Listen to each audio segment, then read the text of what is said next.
Apa pentingnya rekonstruksi terhadap suatu perkara yang menarik perhatian bagi penyidik untuk membantu penuntut umum dalam proses persidangan dalam pembuktian perkaranya?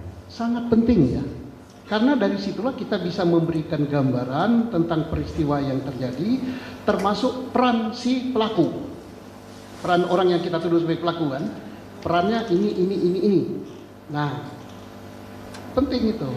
Tanpa itu kita nggak bisa dapat gambaran. Jadi kami tegaskan terhadap perkara yang sifatnya pembunuhan atau berencana pasti ada rekonstruksi. Pasti ada dan harus itu. Terus dihadiri oleh siapa saja biasanya di lapangan? Oleh pertama penyidik wajib. Baik. Nah, kalau mau diundang hadir jaksa. Baik. Yang tadi kan sudah ada yang calon jaksa penuntutnya kan sudah ada. Selain itu siapa lagi yang hadir? Kemudian para pelaku. Baik. Nah, selain itu pelaku mau penasihat hukumnya. Penasihat hukum juga hadir. Iya, supaya fair.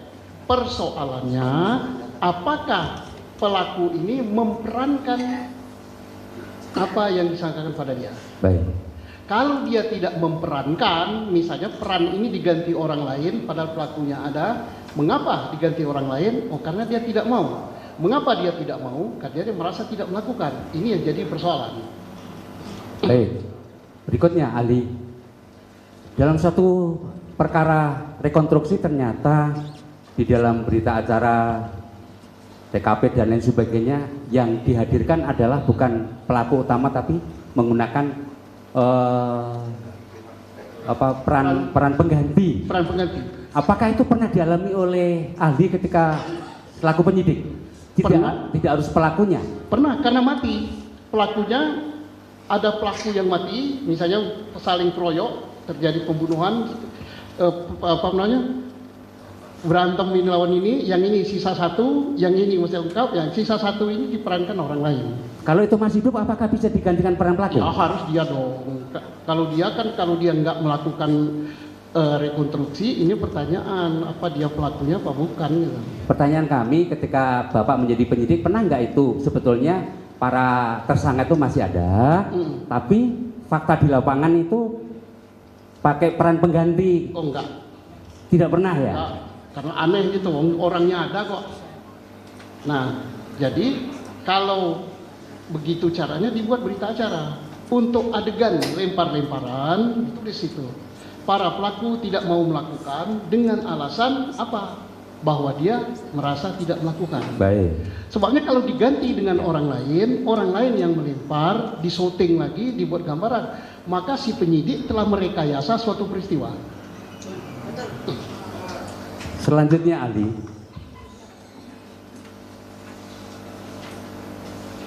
ketika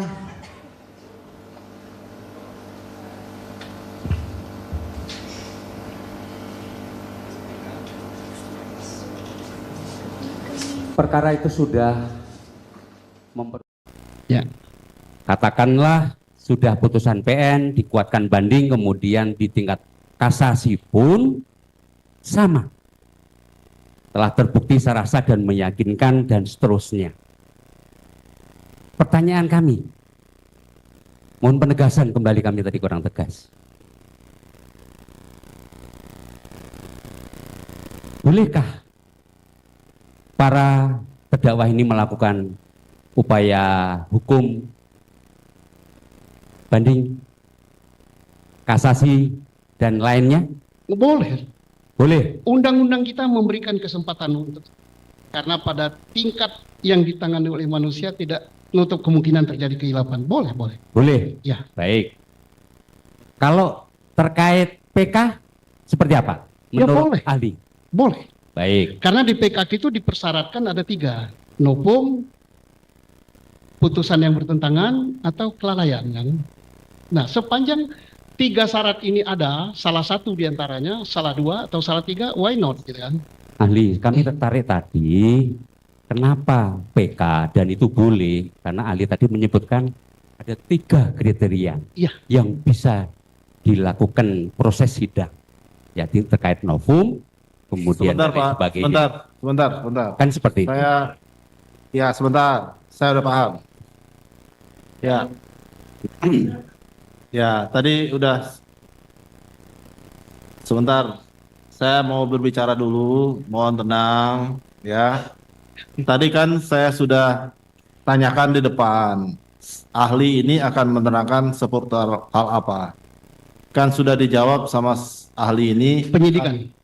mengutarakan sesuai dengan keahlian dia, yaitu tentang penyidikan dan seterusnya. Yang mulia, mohon izin yang mulia. Bukannya saya mau membatasi hak bertanya yang Baik. saudara miliki, cuman itu mohon ditanyakan sesuai dengan keahliannya, Pak. Yang mulia mohon izin. Pertanyaan saya tadi berkaitan dengan keahlian penyidikan.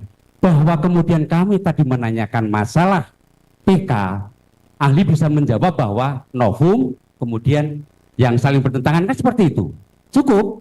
Saya sudah Ya. cukup dengan ahli seperti itu yang mulia. Ya, cuma jangan Izinkan kami juga untuk mengembangkan pertanyaan. Mengenai PK dia nggak Baik, mempunyai keahlian, Pak. baik. Mohon diganti pertanyaannya, Pak. Ya, Paling tidak, silakan, Pak. Dilanjut. paling tidak tujuan PK apa? Itu aja kami tegas ya. Nggak apa-apa. Ya, ini Majelis yang terhormat, bahwa nanti kami akan mengajukan ahli pidana. Disitulah kita akan tanyakan. Kami juga Yang tidak mulia. mengetik. Yang mulia, Mengoreng kami sudah tadi. paham dan mohon izin. Sebentar, satu-satu. Tidak perlu kami komentari karena yang mulia yang mengatur persidangan ini. Terima kasih yang mulia. Ya, mohon. Silakan untuk ditanyakan selanjutnya, Pak. Kami keberatan untuk dijawab oleh ahli penyidikan yang mulia. Ya, Pertanyaan itu. silakan untuk ditanyakan yang pertanyaan selanjutnya, Pak. Iya, Silakan. itu hak saudara. Nggak apa-apa. Yang penting yang mulia. Kami diizinkan Jangan meneruskan dijawab. yang mulia. Ya, Diizinkan untuk meneruskan pertanyaan lagi. menanyakan seputar apa? Menanyakan kepada ahli masih diizinkan. Silakan, Pak. Silakan. Tapi tentang pengetahuan dia aja, Pak. Ya, kami Soalnya hanya dia- berkaitan dia dengan hanya dibatasi keahlian yang dia bersangkutan miliki. yang mulia. Itu. Betul. Ya, silakan, Pak. Kalau ada pertanyaan, silakan. Oke. Kalau tidak ada lagi, kita berikan kesempatan pada para pemohon untuk mengajukan pertanyaan. Cukup? Masih ada dari rekan yang lain? Biar teman kami yang Silakan. meneruskan yang mulia. Silakan, Pak. Tolong kasih kesempatan. Ya, silakan, Pak.